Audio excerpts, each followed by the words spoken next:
For centuries, the bloodiest wars were not fought only on battlefields.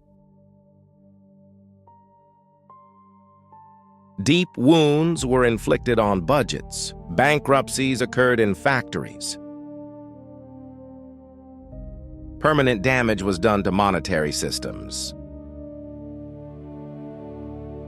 What could powerful states have learned? Winning a war and defeating the enemy is a temporary solution. Destroying the enemy's economy is a permanent solution. This is what they learned. This is the story of the economy replacing weapons, and the story of how those who used this weapon best rewrote the world order. Throughout human history, power meant armies, land, and blood. The strength of the Romans was their spears. The Mongols spread across continents thanks to their horses. The Ottomans destroyed walls with their cannons. But over time, the definition of power began to change. In the 1600s, England realized this. Wars are not won with soldiers alone. Money was needed, continuous, uninterrupted money. And the British built a system for this. What did the British do while building this system? A central bank was established. Bond markets were created. Wars were financed with debt. While their rivals searched for gold to fight wars, the British were creating credit. It was not only Wellington who defeated Napoleon, it was Britain's endless financing capacity. A new weapon had been discovered. The economy was now a weapon of war. In the 19th century, the rules were rewritten. The winners of wars were no longer large armies, but those who produced the most. America understood this. During the Civil War, the factories of the North defeated the fields of the South. The front was supplied thanks to railroads. Weapons became cheaper thanks to steel. Before the war ended, the outcome was clear. The capacity and power of industry had defeated courage and heroism. And America never forgot this lesson. As the United States entered the 20th century, it was the world's largest economy, yet it remained in the background. Until World War II changed everything for America. 1945. After World War II, everything was burned and destroyed. Europe was left in ruins. Japan had surrendered.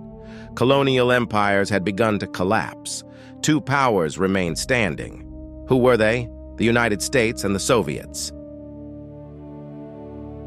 The United States possessed half of the world's production capacity. The Soviets had nuclear weapons, massive armies, and an ideology.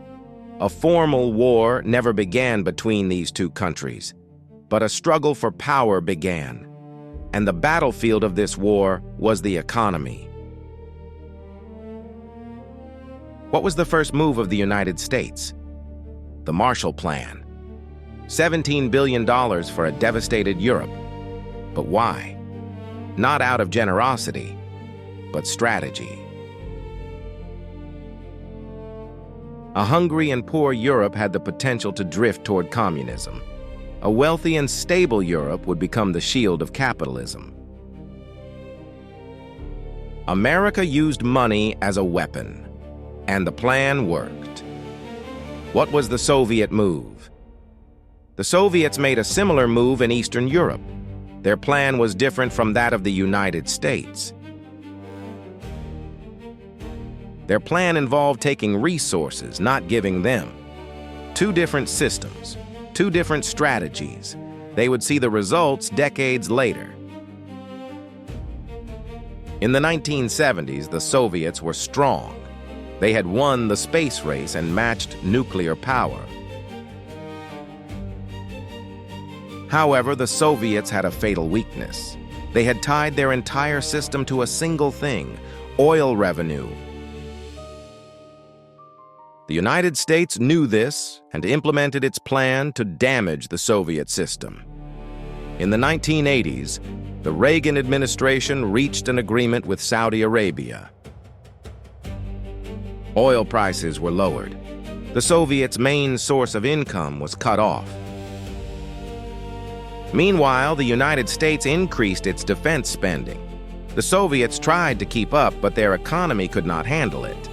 This was not an arms race, it was a spending race. This was the real weapon. And inevitably, the Soviets lost this war. When the Berlin Wall fell in 1989, the world saw it as a victory of freedom. The reality was different. What was the reality? This was a story of economic exhaustion. As a result of a system that did not work, empty shelves and unpaid debts emerged. The Soviet Union collapsed, but the economic weapon did not disappear. Today, it appears in different forms. How? Through sanctions.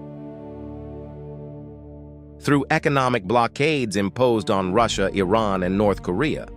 This is done without sending armies. By choking economies through dollar hegemony.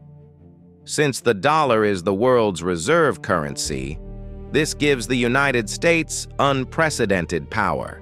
As a result, the list of what it can do is long. What can the United States do? It can cut access to the global financial system.